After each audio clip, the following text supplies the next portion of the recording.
Bismillahirrahmanirrahim. Assalamualaikum warahmatullahi wabarakatuh. Today in USMG10 we are going to learn the third topic of this course. Okay, walaupun kat sini tulis 4, but then seawalkan dulu lah belajar decision making dulu because it is in accordance of the textbooks. My mistake, sorry. So decision making ni most likely macam dalam USMG11, dia adalah sedikit dalam leadership and decision making, part yang rational decision making. That is part of the content for today lah. So decision making process is a set of 8 steps that begins with identifying a problem. It moves through selecting an alternative that can alleviate the problem and concludes with evaluating the decision effectiveness. Okay, before that, kalau kita macam mana dalam in any kind of organisation, tak kira lah for profit ke non profit, macam saya dah explain before this, everyone needs a manager who can have the best decision so that it will benefit all affected parties, including stakeholders, including stockholders, including the employees, apa semua tu lah. So decision making ni dia penting sebab apa?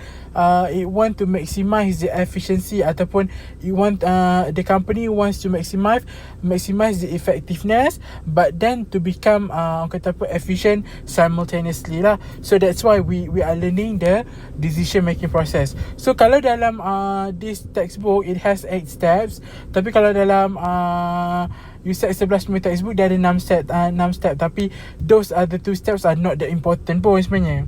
Okay, so this is the process. Kita start dengan identification of a problem. Contohnya lah kan, paling senang sekali sekarang ni nak beli telefon baru. Okay, telefon lama dah rosak. So the problem is we need a new phone. We acknowledge that having a new phone would be fine right now, would be so good. That's why kita nak beli telefon baru. So the problem is that your old phone is your current phone is now kata apa, damage. Okay, so nak beli yang baru. So moving on to the second step, identification of decision criteria. So dekat sini identification of the decision criteria ni, kan kita ada banyak jenis, you know, dekat dalam dunia ni there's a lot of producers of smartphone, to say the least, Apple ke Samsung, Huawei, Realme, Oppo, Vivo, semua tu adalah smartphone producers ataupun smartphone manufacturers.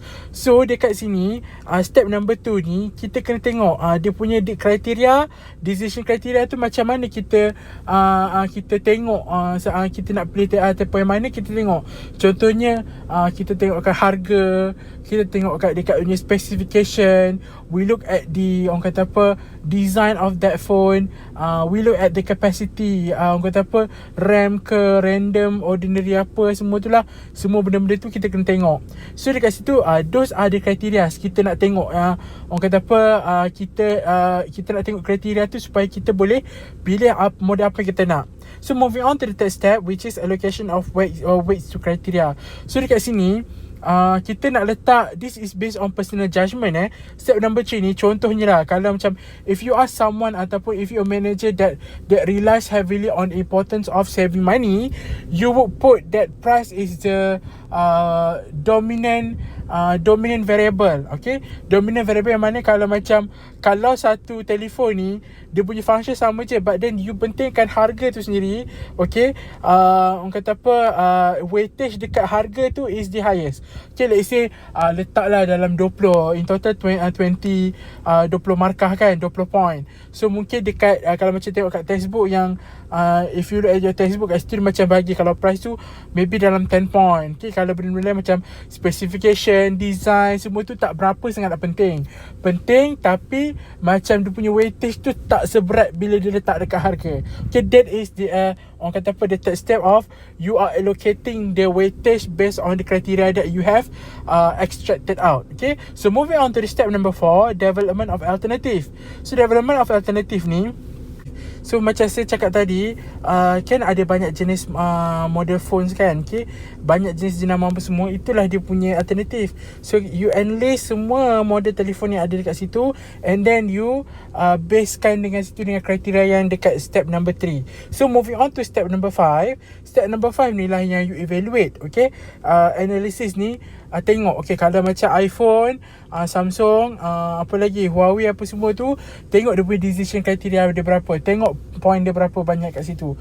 Okay, ada telefon ni dia punya memori dia sangat besar, okay, tapi dia sangat expensive. Ada telefon ni dia punya kamera sangat berkualiti, and then memori dia tak banyak, tapi compare dengan telefon lain, model yang lain, dia punya memori banyak tapi dia punya kamera pula tak berkualiti. Tengoklah kat mana yang awak pentingkan. It depends on you. As a manager, you need to know what kind of importance that you have to put. Okay, you have to, orang kata apa, you have the responsibility to take care of the, orang kata apa, the management system. Sebab tu bila kita nak decide sesuatu ni, kita tak boleh semena-menanya. We have to get the SOP from the higher management. Okay, and then lepas kita analyse semua alternatif yang ada tu, kita dah check apa semua tu, barulah kita masuk dekat step number 6, which is selection of alternative. So kita carilah the best alternative. Kalau dalam textbook tu dia kata Toyota Camry kan. Okay, kalau tengok Toyota Camry, sebab apa? Weightage darab dengan dia punya kriteria, orang kata apa, dia punya markah tu apa semua tu, dapatlah di highest mark. So kita pilihlah Toyota Camry. Maybe dalam in this case, what do you want to choose? Maybe you choose orang kata apa, Huawei yang Huawei lah kot yang ada 4 kamera tu kan. Okay, and then implementation of the alternative. Bila beli telefon tu, okay, berpuas hati tak? Orang kata apa, dah keluarkan duit, tangkap gambar cantik apa semua, boleh edit cantik, okay, gambar jadi very high definition. That is the step of implementation. Last kali, evaluation of decision effectiveness. Okay, ini kita nak tengok dekat yang mana, sama ada bila kita beli telefon tu berbaloi ke tidak baloi. Itu dia punya step last kali. So this is the decision making process. Very simple. Okay, kalau kita tengok dekat bahagian yang dalam buku teks tu, dia tak ada susah, but then macam banyak sangat videos apa semua kan. Okay, just think the simple one saja.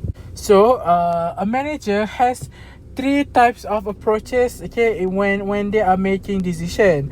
So managers have 3 main approaches that they can employ to arrive to the optimal decision in the organisation. So dekat sini manager dia ada 3 pilihan. Dia ada 3 pilihan macam mana dia nak buat keputusan. Okay, so first approach is rational decision making. This is the most preferable one. Okay, dia akan sentiasa macam orang kata apa, we always strive to be rational when it comes to making decision. This is always be the most preferable one. Okay, so rational decision making, the logical and consistent choices to maximize value of the decision. It is the perfect method in the decision making process. So in a perfect world where everyone is immaculate is when this approach is optimal. So dekat sini immaculate ni maksudnya macam suci dari dosa, tak ada buat salah, betul-betul adil dalam buat keputusan. Ini barulah boleh kita gunakan rational decision making. If not, susah nak buat rational decision making. Sebab apa? Kita ni manusia, we are never perfect. Kita tak akan pernah sempurna. Walaupun kita rasa kita sempurna, no, we make mistakes all the time. Okay, it is the magnitude of the mistake that we do, sama ada besar ataupun kecil. Okay, however, as of now, we humankind are far from being perfectly fair. So there's always an incentive to be irrational when we are making decision. Kadang-kadang pernah dengar tak, ikut hati mati, ikut rasa binasa. Sebab itulah kita kena, orang kata apa, rational decision making ni, it is not that feasible at the time, at this time around. So macam boleh buat rational tu, tapi nak tunggu tu bila. Orang kata apa, bila nak sampai tu kita tak tahu. Okay, so tengok kat sini lah, rational decision maker should be fully objective and logical. But how can the decision maker ever be, can we ever be fully objective and logical? Kita fikirlah, tepuk dada, tanya selera, betul ke kita ni betul-betul logik? Kadang-kadang ada je banyak orang kata apa, errors ataupun bias. When we like something, we tend to way more, orang kata apa, bagi benda yang bagus untuk kita suka je. Kita macam, walaupun kita try, orang kata apa, kita tak nak telan kepahitan tu. We want to hear the good news saja. That is the thing going on with the rational decision making. It is always the preferred option of decision making approach, but then susah sangat employ. Sangat susah nak employ. So the second approach of decision making is bounded rationality. Managers make rational decisions but are limited by their ability to process information. So kat sini bounded rationality ni macam rational decision making, tapi a manager acknowledges the existence of limitations. Manusia tak akan pernah sempurna. Kalau kita ada banyak sangat ilmu, tapi kita still, orang kata apa, ilmu Allah tu luas. Kalau kita betul-betul we are passionate about this one specific field of study, kita tak akan boleh kuasai banyak benda at one time. Boleh tu boleh, tapi it requires silent people yang ada certain skills yang boleh master in a lot of orang kata apa, field of expertise. Tapi orang kata apa, walaupun diorang banyak ilmu, tapi kadang-kadang ada je limitations yang kat situ. Sebab itulah kita bila dalam academic punya worlds ni, it always has new research ataupun continuation of studies by previous scholars. Sama ada nak criticize ke, kita nak update the knowledge ke, apa semua tu. Sebab kita ni, orang kata apa, ilmu terbatas. Yang tahu semuanya adalah Allah SWT. So here's the T. No one has the capacity to come up with the best decision that will satisfy anyone. As rational as a manager is being throughout the process, the optimal decision is constrained by the nature of imperfection. So managers will have to pull the satisfies card of decision. What the heck is satisfies? It is decision that is good enough with minimal implications when the decision is implemented. Satisfies ni maksudnya, kita buat benda ni walaupun ada je yang tak suka, memang takkan semuanya macam we unanimously agree that blah blah blah, this decision is made on syura, musyawarah apa semua kan, very saksama, semua take part in making the decision. Walaupun kata macam tu, tapi akan ada di hujung diselit hati kat orang tu, dia akan rasa macam kalau kita buat macam ni sebenarnya okey je apa semua, tapi we choose to keep on being silent. So we want to be cooperative. So memang orang kata apa, walaupun orang kata apa ada criticisms tu, tapi the critics can be minimized. Sebab tu namakan satisfies decision. Usually managers are too committed to expound the rational decision to the unnecessary excessive time wasted, causing escalation of commitment, that is, increase a commitment to a previous decision despite evidence that it may have been a poor decision. So dekat sini kadang-kadang, if a manager wants to be as rational as he can be, there's nothing wrong with being rational. But then sometimes when people strive for that perfection, dia selalu macam kita nampak, we know this one thing could be wrong, it can be wrong, it is already wrong, but we want to prove that it is alright. So tak ada kita apa, bila dah banyak sangat wasted resources apa semua, dan jadi macam sia-sia lah, sebab kita dah tahu tapi kita degil lagi. That is what we call as escalation of commitment. Alright, so contohnya macam Aisyah Tan Adam kan, baru-baru ni imam jadi perempuan jadi imam kepada suami mu'alaf, tak pandai baca Quran, banyak abata, pandai dia je buat hukum dia sendiri kan. Nampak tak? The escalation of commitment. She is trying so hard to prove that woman can be imam when it is explicitly told that woman cannot be an imam. Macam kisah Aminah Wadud apa semua tu. Tak tahu kenapa macam nak pertahankan benda ni. Like you just follow the imam lah, biarlah. What is the orang kata apa nak sangat pahala lebih ke jadi imam? You have orang kata apa, people have plenty of options to get even higher, more pahala. Okay, kenapa nak juga nak fight nak jadi imam kepada orang lelaki? Okay, that is my take on Aisyah Tan Adam punya case. Okay, melalut pula. Okay, moving on to the third approach of decision making, which is intuition. Okay, intuition decision making is the method of making decisions on the basis of experience, feelings, and accumulated judgment. It can also be described as unconscious reasoning. However, use intuition as a means to complement, not to replace other decision making approaches. So dekat sini, intuition ni dia macam dia nak kata it is as important as orang kata apa, it is as important as the other two, tapi dia punya function intuition ni, it wants to complement instead of replacing maybe the other two punya approaches. Okay, intuition ni dia based on past experiences. Kadang-kadang ada manager dia tu dah macam very experienced manager, memang kata apa otai dalam dia punya bidang tu. Okay, previously this one aku dah pernah lalui before this, so what did I do? I did this, I did that, apa semua tu. So they try to apply that kind of solution dalam this new problem. So kalau orang kata apa, there's a need for orang kata apa, for a manager to have intuition so that it can enhance the decision making process. Okay, sebab tu lah kalau kita nak orang kata apa, nak cari kerja, having an experience orang kata apa is a bonus. Okay, because it helps you a lot when you are making decision. Kadang-kadang macam bila when we are new to something, we have zero experience. Of course the experience will grow, tapi kadang-kadang kalau macam company tu dia nak orang yang ada experience, sebab apa? Sebab they know, okay, that person yang dah ada experience tu, dia dah tak payah nak orang kata apa meticulously assisted. Okay, you can lepaskan dia je, nanti apa-apa problem pun dia boleh buat sendiri. Okay, that is intuition.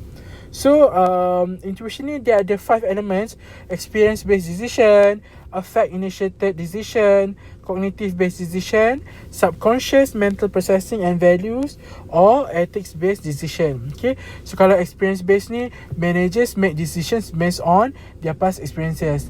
Kalau affect initiated decisions, managers make decisions based on feelings or emotion. Okay, betul, dalam hidup ni manager, kalau dia memang selalunya bukanlah most of the time, memang akan ada situasi yang mana dia buat intuition dia based on the feeling, based on emotions. Macam tiba-tiba rasa nak buat benda ni lah, apa semua tu. Okay, bila kita tengah marah, you're fired. Okay, apa semua tu, itu intuition lah tu.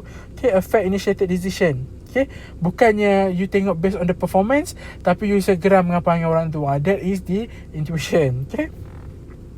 And then cognitive based decision, managers make decision based on skills, knowledge and training. Ini yang macam dia tengok performance, tapi dia tengok beyond that. Okay, kata apa, benda-benda yang macam dia rasa macam personally, yang dia rasa is this person ataupun is this kind of solution is feasible to solve the problem. Okay, kalau subconscious, managers use data from subconscious mind to help them make decision. Kalau value or ethics, managers make decisions based on ethical values or culture. Okay, so type of decision and decision making conditions. There are 2 types of problem. Okay, problem dia ada 2 type, structured and unstructured. Kalau structured problem, a straightforward, familiar and easily defined problem.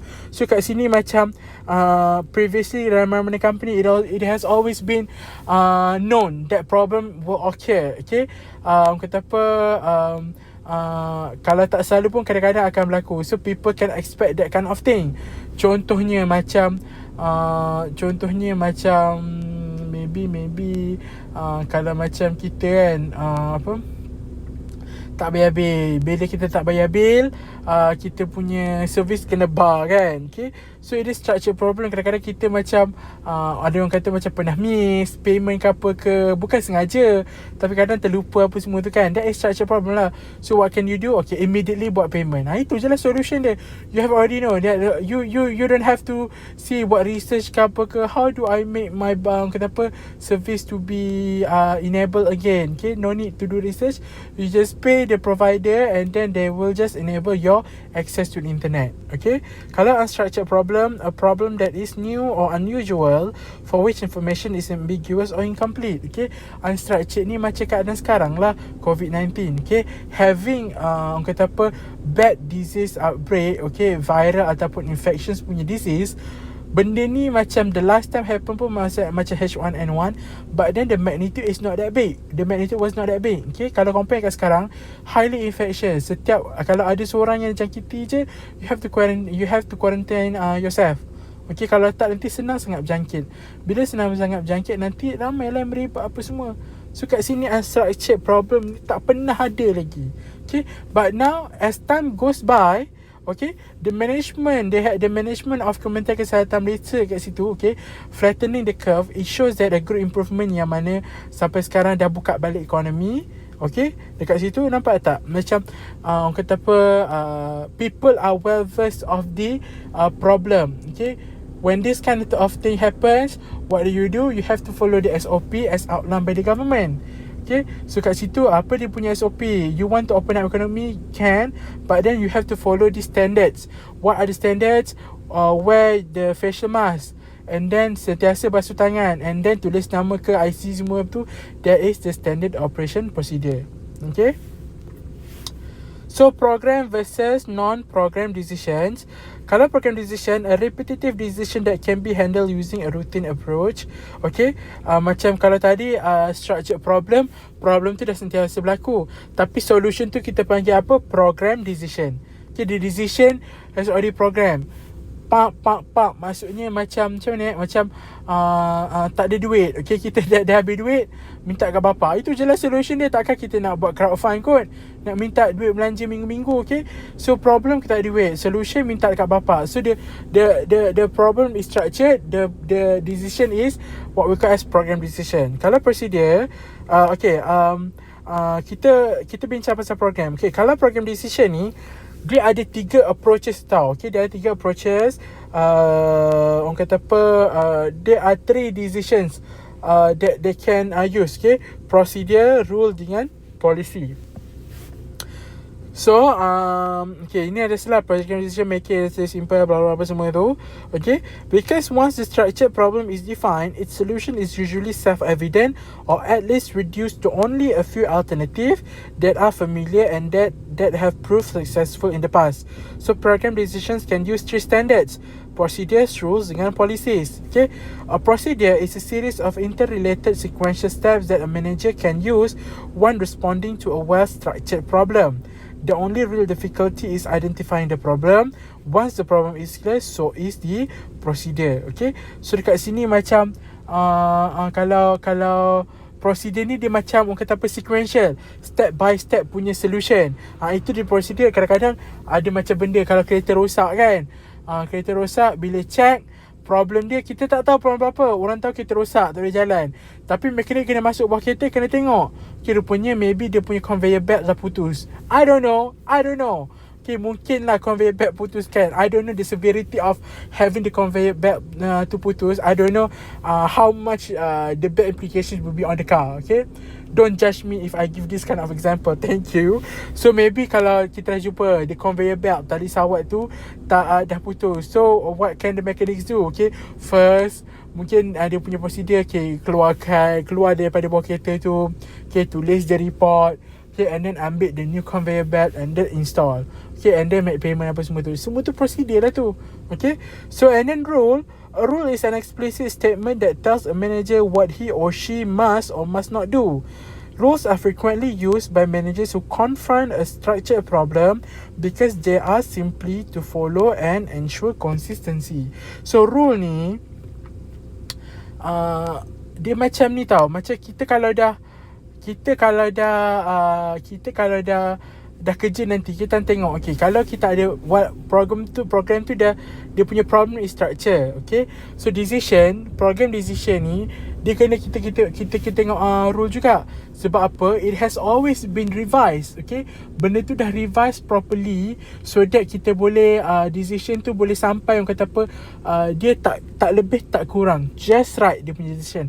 That's why we need to follow the rule. Okay, contohnya lah kan, contohnya kalau macam satu company ni dia punya warehouse, dia beli minyak kan, dia beli minyak, orang kata apa, maybe dia beli petrol lah bertong-tong. Okay, that company requires the use of gasoline, maybe banyak sangat gasoline. Tapi because of PKP ni, movement restriction order, movement control order, dia macam the consumption of that gasoline tu tak banyak sebab ekonomi tutup. Okay, we talk about the prior before the PKPD ni lah kan, PKPB. So dekat sini macam bila orang kata apa, sektor tak banyak gunakan gasoline tu, jadi warehouse tu orang kata apa, tak bergerak, maksudnya tak berkurang dia punya gasoline. So takkan dia nak order yang baru lagi. Okay, dia punya rule kat sini, selagi tak sampai cut off point tu, jangan order lagi gasoline. So tak payah order, kita follow je ada rule. Okay, jangan susahkan sesiapa, kita just follow je. Okay. So and then a third guide for making program decision is a policy. It provides guideline to channel a manager's thinking in a specific direction. So in contrast to a rule, a policy establishes parameters for the decision maker rather than specifically stating what should or should not be done. Policies often leave interpretation up to the decision maker. It is in such instances that ethical standards may come into play. So polisi ni, beza dia dengan rules adalah, polisi ni dia ada boleh the decision maker ataupun the manager can play along with the current situation. Maksudnya kalau rule A lah, maksudnya there's no room for interpretation for the decision maker to do. Okay, contohnya macam kita kan nak beli macam mana macam kalau kita tengok situasi politik sekarang macam tadi, ataupun hari Jumaat Perdana Menteri cakap kan, if the family yang duduk jauh, macam pasangan suami isteri dah lama sangat tak jumpa, okay, dibenarkan untuk berjumpa supaya boleh bersatu. Gitu. Okay, kalau bujang tak boleh balik. Sebab apa? Tak ada komitmen. Bujang-bujang lah kau, duduklah seorang-seorang. Okay, itu dia punya kaedah polisi. Okay, maksudnya walaupun couple tu dah kahwin tapi tak ada anak lagi, still if you have kad nikah tu boleh balik. Okay, kalau you bujang, bye-bye, tak boleh balik. There's a room of improvement ataupun interpretation for the policy to happen. Okay, that's how policy differs with the rule. Okay. Alright, types of problem, types of decision and organizational level. So tengok kat sini, okay. Dia punya, okay, kalau macam ungu ni kan, dia punya program decision kan dia macam trapezium yang bawah dia besar kan. Kalau non program dia kat atas je, dia punya panjang tu lagi besar. Tak tahulah, pandai lah tengok kan non program. Okay, so dekat sini dia punya, kenapa dia buat beza tu, maksudnya non-program decision ni selalunya benda yang baru. So orang kata apa, management level yang concern dengan non-program decision adalah top level management. Tapi kalau program decision, benda yang dah sentiasa berlaku, dah di-pass down dekat bawah, so team yang dekat bawah tu boleh guna. So sebab itulah orang kata apa, lower level of management is usually associated with program decisions. Okay, kalau non-program decision, top level of management. Okay, so kalau belah sini, kalau unstructured dengan structured, okay, kalau macam kalau lower level of management, kalau unstructured problem, usually dia macam tak banyak, dia punya routine dalam program decision tak banyak. It involves with a lot of non-program decision. Okay, tapi kalau problem tu dia structured, so dia selalu involve dengan lower level of management and then program decisions. Okay, that is how this picture explains. Okay, senang je. So decision making conditions, okay, bila seorang manager ataupun pengurus tu dia nak buat keputusan, the manager will usually, orang kata apa, akan jumpa three, orang kata apa, a type of condition. Okay, tapi in total there are three types of condition. Okay, in decision making, first certainty, the second one is risk, the third one is uncertainty. Certainty ni apa? A situation in which a decision maker can make accurate decisions because all outcomes are known. Okay, you are confident. Okay, if you do this kind of decision, okay, the problem can be solved. Given that, janganlah overconfidence ataupun ada error apa semua tu. Okay, make sure lah meticulous. Okay, bila kita jumpa tu, okay, tengok dia punya decision making conditions tu, to what extent that you are certain that this decision can be used to solve the problem. Okay, and then kalau the other condition would be risk, a situation in which a decision maker is able to estimate the likelihood of certain outcomes. Okay, so risk ni dia macam dia tak adalah nak confident sangat, tapi dia tak adalah nak tak confident sangat. It has to be in the middle of whether being confident and not being confident. Okay, sebab tu lah macam bila orang kata apa, oh, if we do this kind of thing, if we solve this problem with this kind of decision, there's a chance that we might be failing. Adalah contohnya kat situ. Itu maksudnya you are taking the risk. Okay, kalau uncertainty, a situation in which a decision maker has neither uncertainty nor reasonable probability estimates available. So ni tak yakin. So what can you do? Just macam kata apa, improve your decision making process. Okay, so moving on to group decision making. Okay, this one you carry on your own lah kan. Okay, so group decision making ni dia nak cerita macam macam mana macam orang kata apa, musyawarah tu lah. Macam musyawarah, orang kata apa, bersama-sama buat keputusan. Bukannya orang tertentu saja buat keputusan. Dia macam sama-sama buat keputusan, orang kata apa, to solve this problem. Itu maksudnya dengan group decision making. Dia ada pros dengan cons je. Okay, kalau one of the advantages, more conflict information. Sebab kita ramai sangat buat decision, okay, nak buat dalam decision making process ni.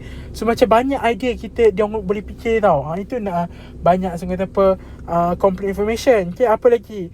Increase acceptance of a solution. Okay, so maksudnya kalau macam kita buat ramai-ramai, okay, the probability of getting unanimous kata apa, agreement tu lagi senang. Okay, kat situ. Okay, and then apa lagi? Kalau macam disadvantages, time consuming, of course. Okay, minority domination. Orang kata apa, kat sini macam kalau macam minority ni contohnya top level management, and then dia kata, oh, we are on top of this organisation, we can do whatever we want. So whatever you want to decide, okay, we are the one who gives the final call. Itu dia punya minority domination. Okay, walaupun dia sikit, tapi dia ada the ultimate power over everyone else in that company. Itu dia is minority domination. Okay, and then we have ambiguous responsibility, and then pressures to conform. Okay, pressure macam kau setuju lah, kalau macam member kita kan bagi cadangan dalam meeting apa semua kan, lepas tu cakap kau sokong aku doh, aku macam buat kerja penat aku dah kira apa semua, kita buat dah hati macam bengkak je kan. Macam we have different opinions, but then we are forced to agree with that kind of person. Okay, atas nama persahabatan kita pun agree lah. Okay, dia yang kata apa, pressure to conform. Okay, so this one, the tragedy of groupthink. Okay, groupthink ni apa? When a group exerts extensive pressures on an individual to withhold his or her different views, okay, in order to appear to be in agreement. Okay, so kat sini groupthink ni, it hinders decision making. Sebab apa? Sebab macam orang kata apa, macam saya lah, dia tak boleh bercadangan because of the status. Kadang-kadang new employees, okay, in any organisation culture, ada je company yang macam it doesn't welcome the opinion of new workers atas nama tak ada pengalaman. Okay, so that's why groupthink ni happen. Okay, this is the bad thing about group decision making. Okay, so kata apa, undermining critical thinking in the group, affecting a group ability to objectively appraise alternative, semua ni lah. Okay, so kat sini the solution, okay, macam mana benda ni boleh berlaku, you can read on your own. Okay, so I think that is all for foundations of decision making. So I hope you understand this concept. InsyaAllah, we will be talking about the planning on the next video. Okay, so thank you so much.